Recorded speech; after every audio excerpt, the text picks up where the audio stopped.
June 19ರಂದು ಬಿಡುಗಡೆಯಾಗಬೇಕಿದ್ದ boss cinema ಇದೀಗ ಮತ್ತೆ ಕಾನೂನು ಸಂಕಷ್ಟಕ್ಕೆ ಸಿಲುಕಿದ್ದು ಬಿಡುಗಡೆಯ ಹೊತ್ತಿನಲ್ಲೇ ಚಿತ್ರದ ಭವಿಷ್ಯ ಪ್ರಶ್ನಾರ್ಥಕವಾಗಿದೆ. ಆರಂಭದಿಂದಲೂ ಒಂದಲ್ಲ ಒಂದು ವಿವಾದದಲ್ಲಿ ಸಿಲುಕಿಕೊಂಡಿದ್ದ ಈ ಸಿನಿಮಾ ಈಗ ಮತ್ತೆ ನ್ಯಾಯಾಲಯದ ಅಂಗಳಕ್ಕೆ ತಲುಪಿದೆ. ನಿರ್ದೇಶಕ ವಿ. ಲವ್ ನಿರ್ದೇಶನದಲ್ಲಿ ತನಿಷ್ ಶಿವಣ್ಣ ನಟನೆಯ ಈ ಚಿತ್ರದ ಟೀಸರ್ ಬಿಡುಗಡೆಯಾದ ದಿನದಿಂದಲೇ ದೊಡ್ಡ ಮಟ್ಟದ ಚರ್ಚೆಗೆ ಕಾರಣವಾಗಿತ್ತು. ಕಾರಣ, ಟೀಸರ್ನಲ್ಲಿ ನೈಜ ಘಟನೆಗಳನ್ನು ಆಧರಿಸಿದ ಸಿನಿಮಾ ಎಂದು ಉಲ್ಲೇಖ ಮಾಡಲಾಗಿತ್ತು. ಟೀಸರ್ನ ಕೆಲವು ದೃಶ್ಯಗಳು ಮತ್ತು ಪಾತ್ರಗಳ ನಿರೂಪಣೆಯನ್ನು ನೋಡಿದ ಅನೇಕರು ಇದು ನಟ ದರ್ಶನ್ ಸಂಬಂಧಿತ ರೇಣುಕಾಸ್ವಾಮಿ ಕೊಲೆ ಪ್ರಕರಣದ ಸ್ಫೂರ್ತಿಯಿಂದ ಮಾಡಿರುವ ಸಿನಿಮಾ ಇರಬಹುದೇ ಎಂಬ ಅನುಮಾನ ವ್ಯಕ್ತಪಡಿಸಿದ್ದರು. ಈ ಹಿನ್ನೆಲೆಯಲ್ಲೇ ನಟ ದರ್ಶನ್ ಅವರ ಪತ್ನಿ ವಿಜಯಲಕ್ಷ್ಮಿ ದರ್ಶನ್ ನ್ಯಾಯಾಲಯದ ಮೊರೆ ಹೋಗಿದ್ದರು.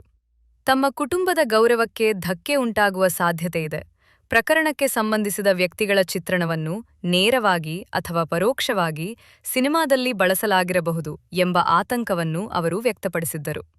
ಇದೇ ಕಾರಣಕ್ಕೆ ಚಿತ್ರದ ಬಿಡುಗಡೆಗೆ ತಡೆ ನೀಡುವಂತೆ ಸಿವಿಲ್ ನ್ಯಾಯಾಲಯದಲ್ಲಿ ಅರ್ಜಿ ಸಲ್ಲಿಸಲಾಗಿತ್ತು. ಮೊದಲ ಹಂತದಲ್ಲಿ ನ್ಯಾಯಾಲಯ ತಾತ್ಕಾಲಿಕ ತಡೆಯಾಜ್ಞೆ ನೀಡಿದ್ದರಿಂದ ಸಿನಿಮಾ ಬಿಡುಗಡೆ ಅನಿಶ್ಚಿತವಾಗಿತ್ತು.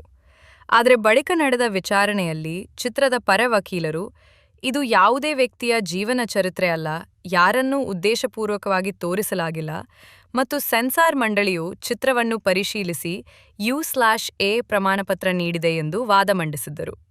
ಈ ವಾದಗಳನ್ನು ಪರಿಗಣಿಸಿದ ಸಿವಿಲ್ ನ್ಯಾಯಾಲಯ ಮೊದಲಿನ ತಾತ್ಕಾಲಿಕ ತಡೆಯಾಜ್ಞೆಯನ್ನು ತೆರವುಗೊಳಿಸಿತ್ತು. ಇದರಿಂದ ಸಿನಿಮಾ ಬಿಡುಗಡೆಗೆ ಇದ್ದ ದೊಡ್ಡ ಅಡ್ಡಿ ದೂರವಾದಂತಾಗಿತ್ತು. ಚಿತ್ರತಂಡ ಕೂಡ ಜೂನ್ 19ರಂದು ಬಿಡುಗಡೆ ಮಾಡಲು ಸಿದ್ಧತೆ ನಡೆಸಿ ಜಾಹೀರಾತುಗಳನ್ನು ನೀಡಿತ್ತು.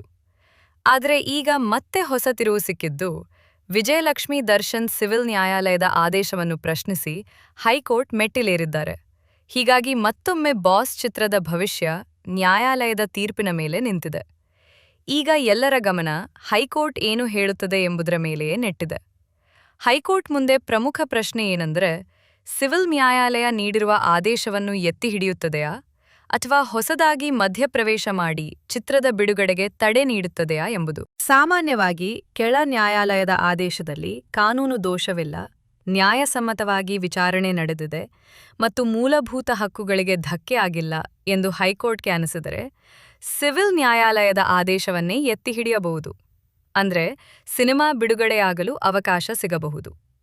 ಆದರೆ ಅರ್ಜಿದಾರರ ಆತಂಕ ಸತ್ಯವಾಗಿರಬಹುದು. ಸಿನಿಮಾದಿಂದ ಯಾರಾದರೂ ವ್ಯಕ್ತಿಯ ಗೌರವಕ್ಕೆ ಹಾನಿಯಾಗುವ ಸಾಧ್ಯತೆ ಇದೆ ಅಥವಾ ವಿಚಾರಣೆಯಲ್ಲಿರುವ ಪ್ರಕರಣದ ಮೇಲೆ ಪರಿಣಾಮ ಬೀರುವ ಸಾಧ್ಯತೆ ಇದೆ ಎಂದು ಹೈಕೋರ್ಟ್ಗೆ ಅನಿಸಿದರೆ, ತಾತ್ಕಾಲಿಕ ತಡೆ ನೀಡುವ ಅಧಿಕಾರವೂ ಹೈಕೋರ್ಟ್ಗೆ ಇದೆ. ಹೀಗಾಗಿ ಈ ಪ್ರಕರಣದಲ್ಲಿ ಹೈಕೋರ್ಟ್ ತೀರ್ಪು ಬಹಳ ಮಹತ್ವ ಪಡೆದಿದೆ. ಒಂದು ವೇಳೆ ಬಾಸ್ ಸಿನಿಮಾದ ಕಥೆ ನಿಜವಾಗಿಯೂ ರೇಣುಕಾಸ್ವಾಮಿ ಕೊಲೆ ಪ್ರಕರಣವನ್ನೇ ಆಧರಿಸಿದೆ ಎಂದು ನ್ಯಾಯಾಲಯಕ್ಕೆ ಕಂಡುಬಂದರೆ, ಚಿತ್ರತಂಡಕ್ಕೆ ಹಲವು ರೀತಿಯ ಕಾನೂನು ಸಮಸ್ಯೆಗಳು ಎದುರಾಗುವ ಸಾಧ್ಯತೆಯಿದೆ. ಮೊದಲನೇದಾಗಿ, ಪ್ರಕರಣ ಇನ್ನೂ ನ್ಯಾಯಾಲಯದ ವಿಚಾರಣೆಯಲ್ಲಿದ್ದರೆ ಸಿನಿಮಾ ಸಾರ್ವಜನಿಕ ಅಭಿಪ್ರಾಯದ ಮೇಲೆ ಪ್ರಭಾವ ಬೀರಬಹುದು ಎಂಬ ವಾದ ಬರಬಹುದು.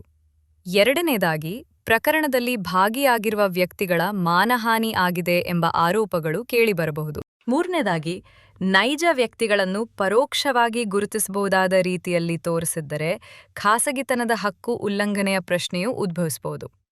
ನ್ಯಾಯಾಲಯದ ವಿಚಾರಣೆಯ ಮೇಲೆ ಪರಿಣಾಮ ಬೀರುವ ಸಾಧ್ಯತೆ ಇದೆ ಎಂದು ಕಂಡರೆ ಸಿನಿಮಾ ಪ್ರದರ್ಶನದ ಮೇಲೂ ನಿರ್ಬಂಧ ವಿಧಿಸುವ ಸಾಧ್ಯತೆಯನ್ನು ಕಾನೂನು ತಳ್ಳಿಹಾಕುವುದಿಲ್ಲ. ಇದಕ್ಕೆ ಸೇರ್ಪಡೆಯಾಗಿ ಸಾಮಾಜಿಕ ಜಾಲತಾಣಗಳಲ್ಲೂ ಈ ಚಿತ್ರದ ಬಗ್ಗೆ ಸಾಕಷ್ಟು ಚರ್ಚೆಗಳು ನಡೆಯುತ್ತಿವೆ. ಕೆಲವರು ಇದು ಅಭಿವ್ಯಕ್ತಿ ಸ್ವಾತಂತ್ರ್ಯದ ಭಾಗ ಎಂದು ವಾದಿಸುತ್ತಿದ್ದರೆ, ಮತ್ತೊಂದೆಡೆ ದರ್ಶನ್ ಅಭಿಮಾನಿಗಳು ಈ ಸಿನಿಮಾವನ್ನು ವಿರೋಧಿಸುತ್ತಿದ್ದಾರೆ ಎನ್ನಲಾಗುತ್ತಿದೆ. ಅಲ್ಲದೆ ದರ್ಶನ್ ಅಭಿಮಾನಿಗಳು ಚಿತ್ರವನ್ನು ನೋಡದೆ ಬಹಿಷ್ಕಾರ ಹಾಕಲು ತೀರ್ಮಾನಿಸಿದ್ದಾರೆ ಎನ್ನುವ ಚರ್ಚೆಗಳು ಸಾಮಾಜಿಕ ಜಾಲತಾಣಗಳಲ್ಲಿ ಹರಿದಾಡುತ್ತಿವೆ. ಆದರೆ ಇದರ ಬಗ್ಗೆ ಅಧಿಕೃತ ಘೋಷಣೆಗಳು ಹೊರಬಂದಿಲ್ಲ. ಒಟ್ಟಾರೆ ಹೇಳುವುದಾದರೆ, ಬಾಸ್ ಸಿನಿಮಾ ಈಗ ಕೇವಲ ಚಿತ್ರವಾಗಿಯೇ ಉಳಿದಿಲ್ಲ. ಇದು ಅಭಿವ್ಯಕ್ತಿ ಸ್ವಾತಂತ್ರ್ಯ, ವ್ಯಕ್ತಿಯ ಗೌರವ, ನ್ಯಾಯಾಂಗ ಪ್ರಕ್ರಿಯೆ ಮತ್ತು ಸಾರ್ವಜನಿಕ ಹಿತಾಸಕ್ತಿಯ ನಡುವಿನ ಕಾನೂನು ಹೋರಾಟವಾಗಿ ಮಾರ್ಪಟ್ಟಿದೆ. ಸಿನಿಮಾ ತೆರೆಗೆ ಬರುತ್ತದೆಯಾ ಅಥವಾ ಮತ್ತೆ ಕಾನೂನು ತಡೆ ಎದುರಿಸುತ್ತದೆಯಾ ಎಂಬ ಕುತೂಹಲ ಸಿನಿರಂಗದಲ್ಲೂ ಅಭಿಮಾನಿಗಳಲ್ಲೂ ಹೆಚ್ಚಾಗಿದೆ.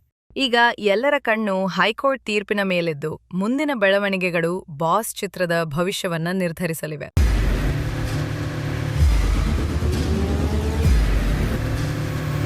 ಪ್ರಜಾಮಾರ್ಗ ನ್ಯೂಸ್, ಇದು ಜನಸಾಮಾನ್ಯರ ಧ್ವನಿ.